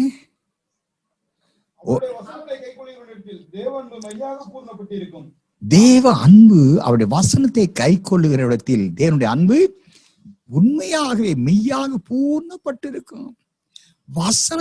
வசனத்தின்படியான ஜீவிதம் உள்ளவளாய் இருக்க வேண்டுங்க. தங்களால் வாழக்கூடிய அளவிற்கு ஏற்ற வசனத்தை பிடிச்சுக்கிறது, மற்ற வசனங்களை விட்டு விடுகிறது. அப்படி அல்ல. வசனத்தை கை கொள்ளுகிற மனுஷன் பாக்கியவான். நாம் வெளிப்படை 27 வாசித்திருக்கிறோம். இந்த தீர்க்க தரிசன வசனத்தை கை கொள்ளுகிற மனுஷன் பாக்கியவான். இந்த தீர்க்க தரிசன வசனங்களை வாசிக்கிறவன் கேட்கிறவன் மட்டுமல்ல, அதை கை கொள்ளுகிற மனுஷன் பாக்கியவான். கர்த்தருடைய பிள்ளைகளே, பொறுமையில் பூர்ணர்களாக இருக்க வேண்டும். யாக்கோபு 1:4 வாசிப்போமே. நீங்கள் ஒன்றிலும் குறைவுள்ளவர்களாய் இராமல் பூரணராயும் நிறைவுள்ளவர்களாயும் இருக்கும்படி பொறுமையானது பூரண கிரியை செய்ய கடவது. பொறுமையானது பூர்ணமாய் கிரியை செய்ய கடவுது. பொறுமையானது பூர்ணமாய் கிரியை செய்ய கடவுது. இந்த சத்தத்தை கேட்கிற தேவச்சனமே, உங்களில் பொறுமை இருக்கிறதா? கொஞ்சம் யோசித்து பாருங்க. நான் மனவாடி சபைன்னு சொல்றீங்க, உங்களில் பொறுமை பூர்ணமாக இருக்கிறதா? அல்லது பதிலுக்கு பதில் செய்யணும், பல்லுக்கு பல் செய்யணும் அல்ல. அது மனவாட்டி சூலமித்திக்குரிய சுவாபம் அது அல்ல. பொறுமையில் பூர்ணர்களாக இருக்க வேண்டும். அதாவது வார்த்தையில் பொறுமையுள்ளவர்களாக இருக்க வேண்டும், வார்த்தையில் பூர்ணர்களாக இருக்க வேண்டும். யாக்கோபு 3:2 வாசிங்களேன். நாம் எல்லோரும் அனைத்து விஷயங்களில் தவறுகிறோம். ஒருவன் சொல் தவறானால் அவன் பூரண புருஷனும் தன் சரீரம் முழுவதையும் கடிவாளத்தினாலே ஒருவன் சொல் தவறாதவனானால் அவன் பூர்ண புருஷன். ஒருவன் தன் வார்த்தையில் மாறாதவனாய், இன்றைக்கு ஒரு வார்த்தை நாளைக்கு ஒரு வார்த்தை.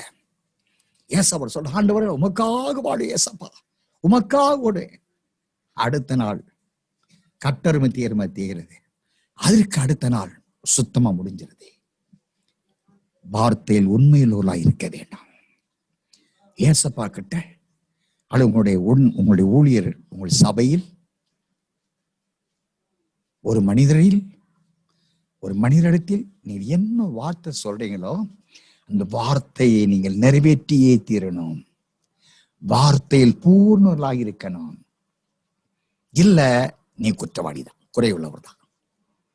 சூலமித்தியில் என்னத்தை பார்க்கிறீர்கள்?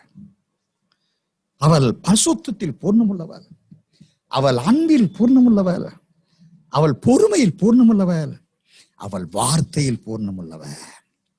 5வது, அவள் விசுவாசத்தில் பூர்ணமுள்ளவர். யாக்கோபு 2:22 வாசிங்களேன். விசுவாசம் அவனுடைய கிரியைகளோடு கூட முயற்சி செய்து கிரியைகளினாலே விசுவாசம் பூரணப்பட்டது என்று காண்கிறாய். கிரியைகளினாலே விசுவாசம் பூரணப்படணும், வார்த்தையில் அல்ல. உன் விசுவாசம் சோதிக்கப்பட்டு அது உன் கிரியைகளில் அந்த விசுவாசம் பூர்ண விசுவாசம் வெளிப்படணும். இயேசுவை நம்பி ஜீவிக்கிற ஜீவித்துல வார்த்தையில அல்லங்க, நடக்கையிலே கிரியைகளிலே உன் விசுவாசம் கிறிஸ்துவை சார்ந்த ஜீவித்தை பூர்ணம் அடையணுங்க.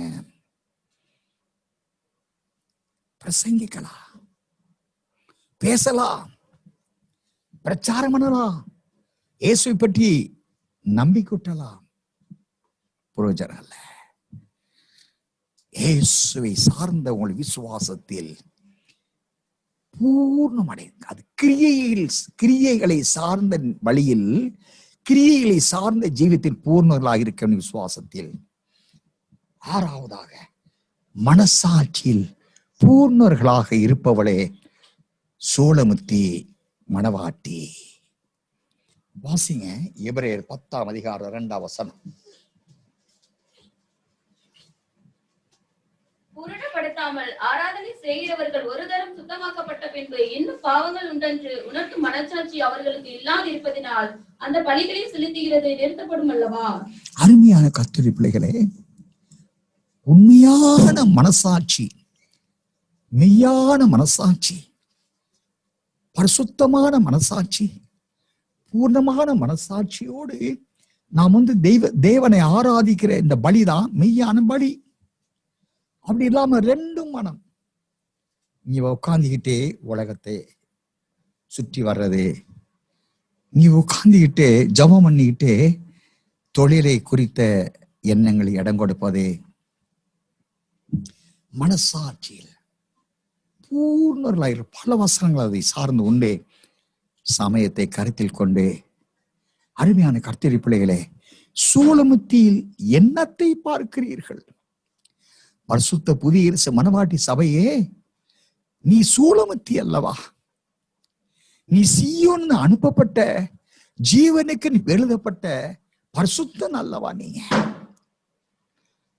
உயிரோடு இருந்து மற்ற உங்களை காட்டி எவ்வளவு பெரிய பரிசுத்த சத்திய வேதத்தை ஆவியார் நம்பி எழுதின அப்போஸ்தலர் உங்களை காட்டி அவங்க மரிச்சிட்டாங்க. அவங்களா எழுதப்பட்ட அந்த வசனத்தை கொண்டு நீங்க மரிக்காத நித்தியவாசிகளாய் சூலமுத்திய மணவாட்டியான மேலாடு சிலாக்கியத்தை கர்த்தருடைய பிள்ளைகளே, ஜெயங்கொண்டவளுக்கு மட்டும்தான் சிங்காசனங்க. அவர்களா அப்போஸ்தலரும் புதிய ஏற்பாட்டு காலத்தை புளித்தை சார்ந்து 41 அப்போஸ்தலருங்க. அவங்க எல்லாரும் ரத்த மறைச்சிட்டாங்க. ஒருத்தர் கூட மறுமணம் அடைஞ்சு போகலைங்க.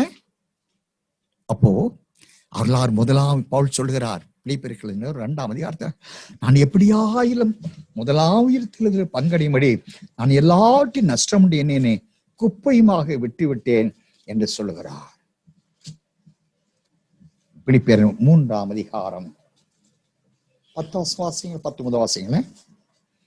நான் அவரையும் அவருடைய உயிர்த்தெழுதலின் வல்லமையையும் அவருடைய பாடுகளின் ஐக்கியத்தையும் அறிகிறதற்கும் அவருடைய மரணத்திற்கு ஒப்பான மரணத்திற்குள்ளாகி எப்படியாயினும் நான் மரித்தோரில் இருந்து உயிரோடு இருந்திருப்பதற்கு தகுதியாகும் படிக்கும் அவருக்காக எல்லாவற்றையும் நஷ்டம் என்று விட்டேன், குப்பையுமாக எண்ணுகிறேன். பாருங்களேன், நான் மரித்தோர் இருந்து உயிரோடு எழுந்திருப்பதற்கு தகுதியாகும்படிக்கு அவருக்காக எல்லாவற்றையும் நஷ்டம் விட்டு குப்பையுமாக எண்ணுகிறேன்.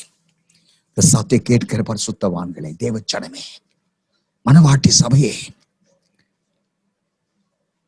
நீங்கள் ரட்சிக்கப்பட மகிமையின் மறுரூபத்தை அணிந்து கொள்ள இந்த மகானை கொண்டு எழுதப்பட்ட ஆவியானவர் எழுதப்பட்ட சத்தியங்க. ஆவியானவர் அந்த பரிசுத்தவான் தங்கி எழுதப்பட்ட சத்தியம். ஆனா அந்த பரிசுத்தவான் என்ன செய்கிறார்?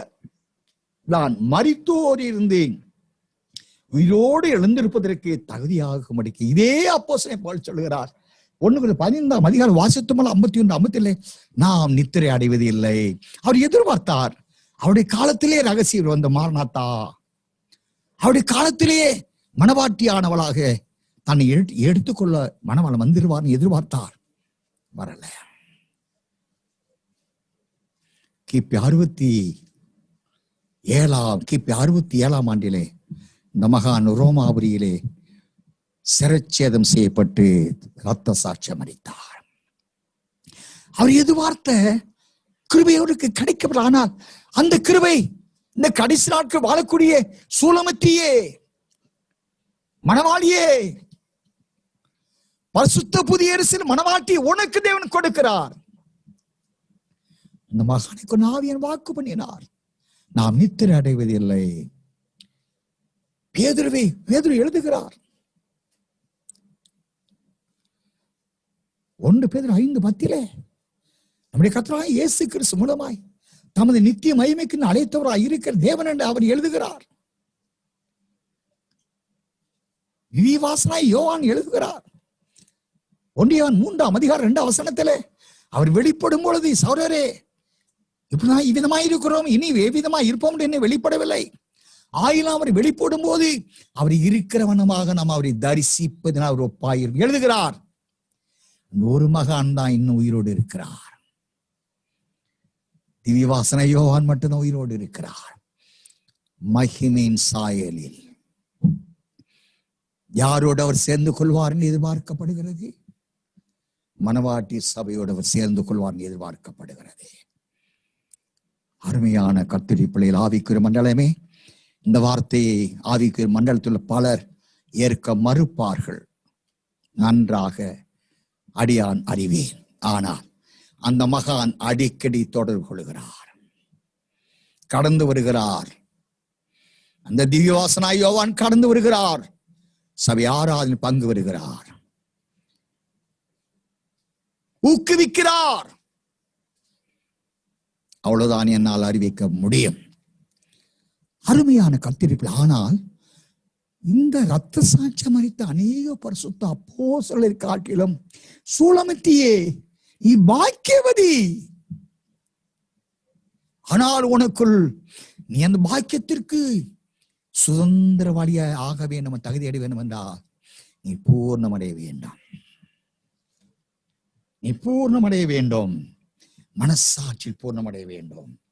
ஏழாவதாக, தேவனுக்கும் உனக்கு போதித்து புத்தி சொல்லுகிற அப்போஸ்தலருக்கும் 5 விதமான ஊழியத்தை சார்ந்த பரிசுத்தவான்களுக்கும் கீழ் சத்திய வசனத்துக்கும் ஆவியானவருக்கும் பிதாவுக்கும் குமாரன் மணவாளனுக்கும் நீங்கள் கீழ்ப்படுகின்றவர்களாயிருக்க வேண்டும். ஒன்றான ஏக தெய்வத்திற்கு கீழ்ப்படுகிறவர்களாயிருக்க வேண்டும். கீழ்ப்படிதல் பூர்ணர்களாக இருக்க வேண்டும். எபிரேயர் 5ஆம் அதிகாரம் 8-9 வசனங்கள் வாசிப்போம். அவர் குமாரனாய் இருந்தும் பட்ட பாடுகளினாலே கீழ்ப்படிதலை கற்றுக்கொண்டு தாம் பூரணரான பின்பு தமக்கு கீழ்ப்படுகிற யாவரும் நித்திய ரட்சிப்பை அடைவதற்கு காரணமாகி தாம் கீழ்ப்படிதல் பூர்ணரான பின்பு மெல்கிசதேக்கின்படி அவர் பிரதான ஆசாரியத்துவத்தை அடைந்து கொண்டார். கீழ்ப்படிதல் பூர்ணரான நிமித்தமாய் அவர் பிரதான ஆசாரியத்துவத்தை அடைந்து கொண்டார். அதே போல தனக்கு கீழ்ப்படுகிற யாவருக்கும் அதே ஸ்லாக்கியத்தை பிரதான அப்போஸ்தலன். மணவாட்டி என்றால், சுலமத்தி என்றால் பிதாவின் மகிமையின் சாயல் ரூபம், அவருடைய ஜீவன், அவருடைய நாமம், அத்தனைக்கும் அத்தனையானவள் தான் சுலமித்தி. வெளிப்படுத்த 3ஆம் அதிகாரம் 12ஆம் வசனம் வாசித்திருக்கிறோம். வெளிப்படுத்தல் 22ஆம் அதிகாரம் 4ஆம் வசனம் வாசித்திருக்கிறோம்.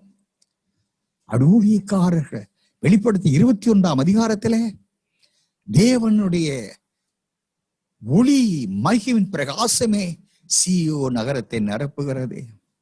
வாசமாயிருக்கிறவர்கள் இயேசு மணவாளனுடைய மகிமையில் வாழ்வார்கள். கர்த்தருடைய பிள்ளைகளே, ஆனபடியினாலே கீழ்ப்படிதலில் பூர்ணர்களாக இருக்க வேண்டும். தேவனுக்கும் தேவாவியானவருக்கும் சத்தியத்தின்படி ஜீவிக்கிறதுக்கும் ஊழியக்காரர்களுக்கும் கீழ்ப்படிதல் உள்ள தேவ ஜனங்களாய் காணப்பட வேண்டும். மகிமையில் பூர்ணர்களாக இருக்க வேண்டும்.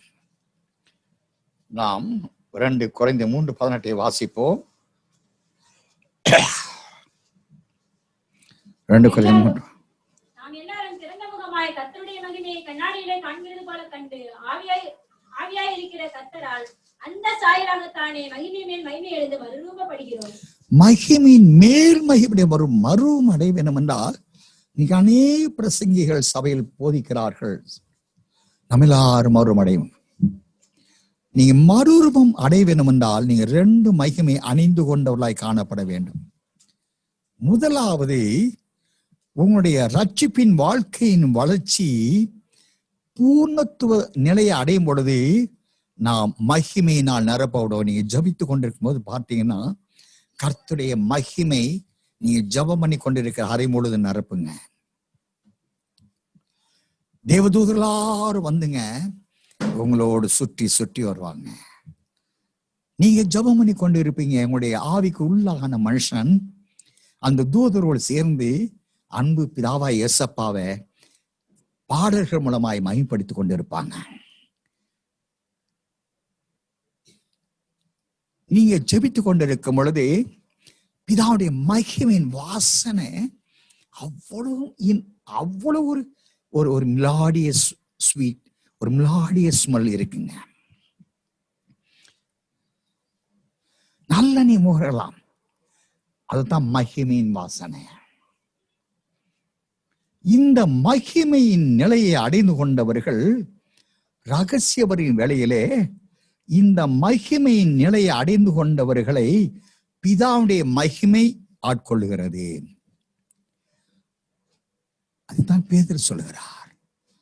இயேசு கிறிஸ்து மூலமாய் தமது நித்திய மகிமைக்கென்று அழைத்தவராயிருக்கிற தேவன்.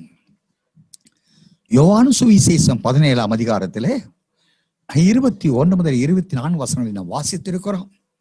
பிதாவே, நீர் என்னை அனுப்பினதை இவர்கள் சுவாசிக்கத்தக்கதாக நீர் எனக்கு தந்த மகிமை நான் அவளுக்கு கொடுத்தேன் சொல்கிறேன். இடையில வசனம் உண்டு, சமயம் கலந்து கொண்டு இருக்கிறது. கர்த்தருடைய பிள்ளைகளே, நீர் எனக்கு தந்த மகிமை நான் அவளுக்கு கொடுத்தேன். 22, 23 வாசிங்க. நாம் ஒன்றாய் இருக்கிறது போல அவர்களும் ஒன்றாய் இருக்கும்படி நீர் எனக்கு தந்த மகிமையை நான் அவர்களுக்கு கொடுத்தேன். நான் பிதாவே, நீ நான் ஒன்றாய் இருக்குது போல நீர் எனக்கு தந்தவர்களும் நானும் ஒன்றாய் இருக்கும்படி நீர் எனக்கு தந்த மகிமை நான் அவர்களுக்கு கொடுத்தேன். மணவாளனாக பிதா வரும் பொழுது பிதாவுடைய மகிமை யாருக்கு தான் கொடுக்கும்? அரைவேக்காடு, முக்காவேக்காடு, காவேக்காடு அவங்களுக்கு அல்லங்க. நாம கிறிஸ்துவன், பண்டிகை கிறிஸ்தவன் அல்ல, பூர்ணமடையாதவன் அல்ல. மகிமைக்குள்ளாக இருக்கக்கூடிய சூலமுத்தியால் எவ்வளோ, பூர்ண ரூபவதியான மனவாட்டியானவள் எவ்வளோ, பழுதொன்றும் இல்லாத பரிசுத்த புதிய மனவாட்டி சபையின் தேவ மகிமை அடைந்தவள் எவ்வளோ, அவளைத்தான் தேவனுடைய மகிமை அவளை ஆட்கொள்ளும். அப்போ இவர் அடைந்து கொண்ட இந்த சபை அணிந்து கொண்ட இந்த மகிமையோடு பிதாவுடைய மை ஒன்றரை கலந்து விடும் பொழுது இந்த அற்பமான சரீரம், பிலிப்பியர் 3:21 வாசித்திருக்கிறோம் அல்லவா, இந்த அற்பமான சரீரம் தமது மகிமையின் சரி ஒப்பாமறுப்படும். தமது என்றால் பிதா, பிதாவுடைய மகிமின் சாயல் அணிந்து கொள்ளும். அந்த வாசியம் பிலிப்பியர் 3:21. தமது வல்லமையான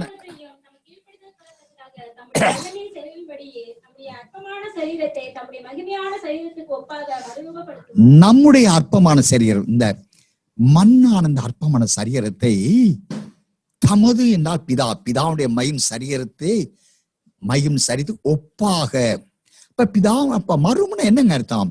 பிதாவுடைய சாயல் அணிந்து கொள்றதுங்க, பிதாவுடைய சரீரத்தை அணிந்து கொள்கிறது.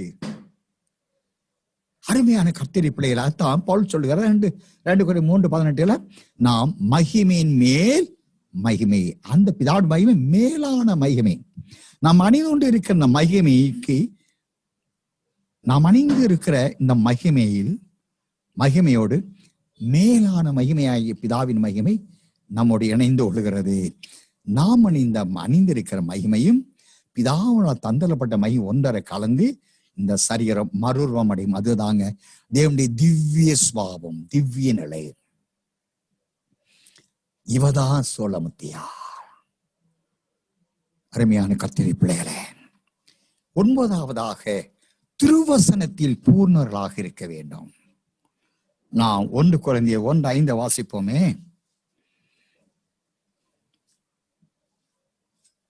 நீங்கள் எல்லா உபதேசத்திலும் எல்லா அறிவிலும் மற்ற எல்லாவற்றிலும் சம்பூர்ணம் உள்ளவர்கள் ஆக்கப்பட்டிருக்கிறீர்கள்.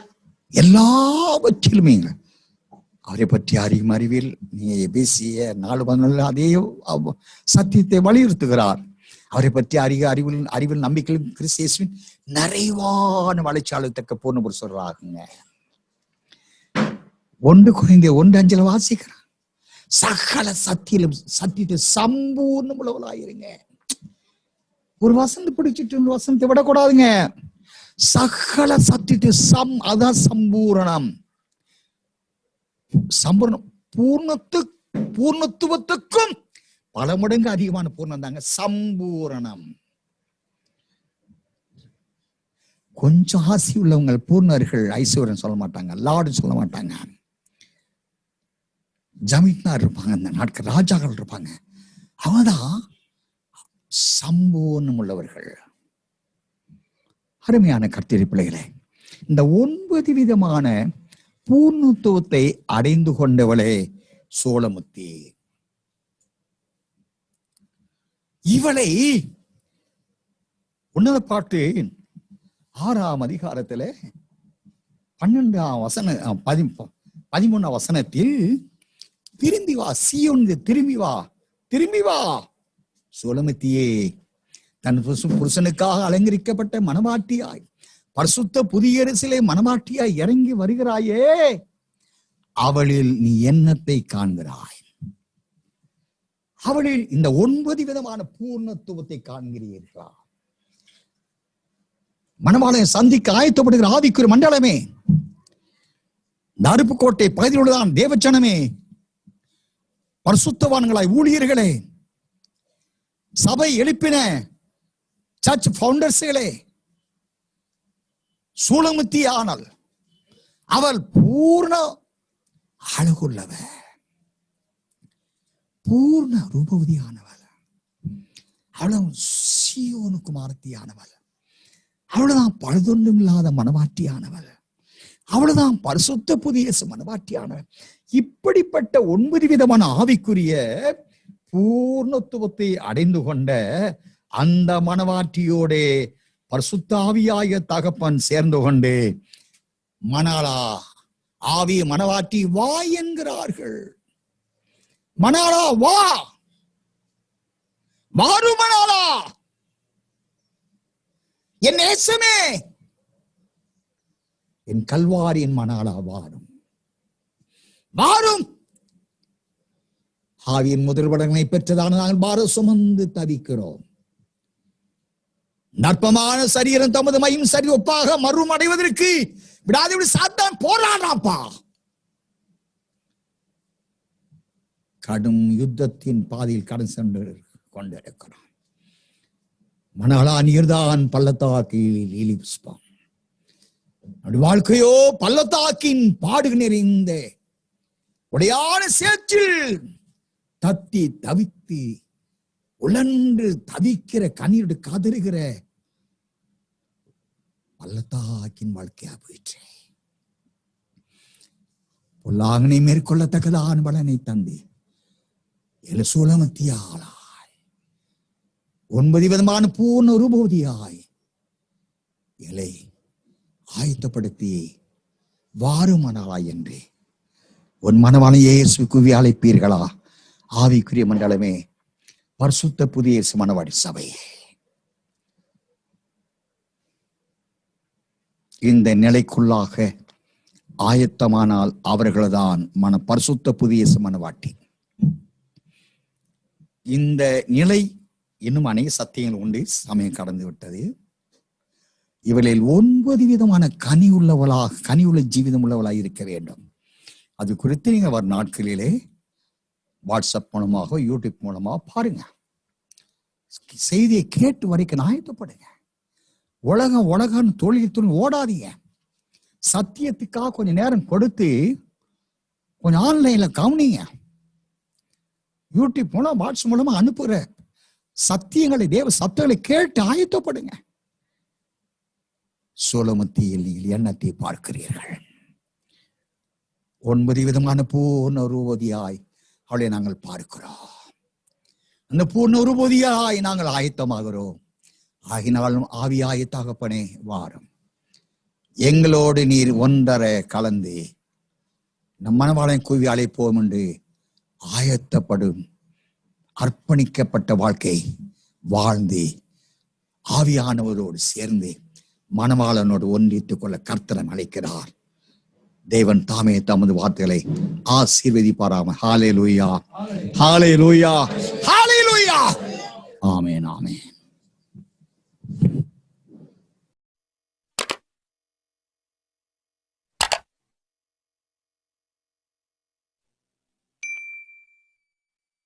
அறுவடை மிகுதி ஊழிய குறைவு, அநேகர் எழும்ப வேண்டிக் கொள்வோமே.